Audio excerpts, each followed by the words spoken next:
Rebonsoir Stéphane.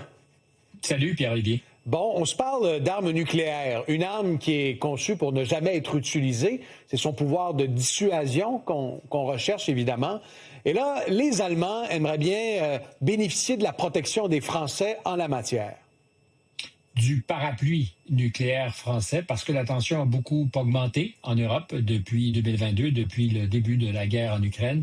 Les Allemands se sentent vulnérables et compte tenu de ce que la protection historique offerte par les Américains semble de plus en plus facultative, les Allemands disent qu'est-ce qu'on fait si on n'a plus le grand frère américain derrière nous. Il faut voir que les Américains, sur le sol européen, sur plusieurs de leurs bases, en Allemagne et ailleurs, ont accès à des armes nucléaires qui servira en cas d'attaque de la Russie sur le territoire. Ça serait évidemment l'ultime recours après que toute autre arme ait été utilisée.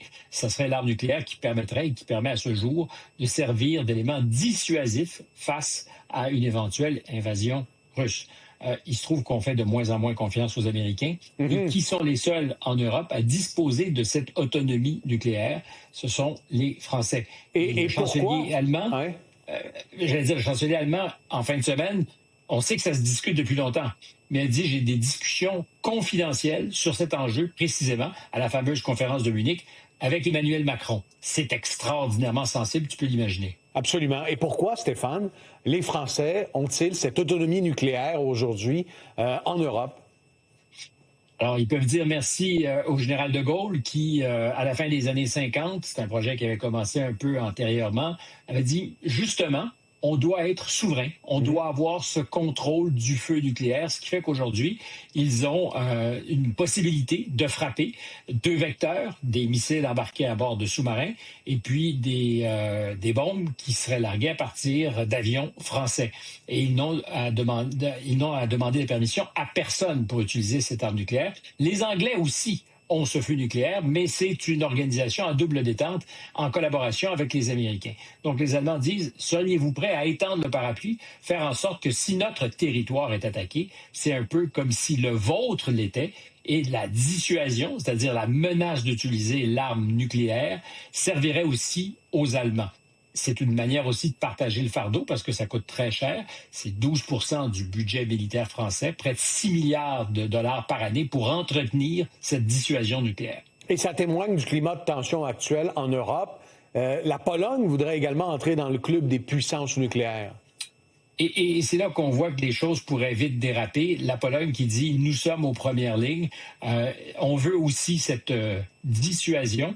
Alors, est-ce que ça serait avec le parapluie français qui s'étendrait jusqu'à la Pologne ou est-ce que la Pologne voudrait avoir le plein contrôle de l'arme nucléaire? Toutes les questions sont sur la table. Chose certaine, ça change la donne. La Pologne est un pays qui a signé une entente de non-prolifération. Plusieurs pays se sont engagés à ne jamais avoir l'arme nucléaire. Mais soudainement, c'est comme si le paysage avait radicalement été bouleversé depuis la guerre et la menace de plus en plus pressante, selon les Européens, de la Russie. Et en parallèle, l'Allemagne se prépare à un investissement massif en armement. Je te pose la question, comment c'est perçu? Parce qu'on sait que la France a une autonomie en la matière, a un complexe militaro-industriel bien développé. Et là, les Allemands, une autre puissance industrielle voisine, dit « nous aussi, on va se lancer là-dedans ». Évidemment, parce que industriellement, ça fait sens pour les Allemands, mais aussi parce qu'ils veulent recouvrer cette force qui a déjà été la leur. Il faut comprendre qu'il y a une histoire lourde au 20e siècle, 2 guerres mondiales qui ont fait s'affronter particulièrement la France et l'Allemagne. Au lendemain de la Deuxième Guerre, on a coupé les ailes à l'armée allemande et on s'est dit, vous aurez d'abord une force d'autodéfense. Aujourd'hui, scénario radicalement différent. Et l'Allemagne investit comme jamais dans son histoire, s'est dégagé des marges pour le faire. Et là, on est dans la fontaine avec la cigale et la fourmi. Des Français qui, depuis 2017, avec le président Macron, disent, attention, on doit réarmer l'Europe. Et des Allemands qui faisaient un peu tirer l'oreille. Eux ont les moyens budgétaires de dépenser, mais beaucoup. On parle de centaines de milliards d'euros.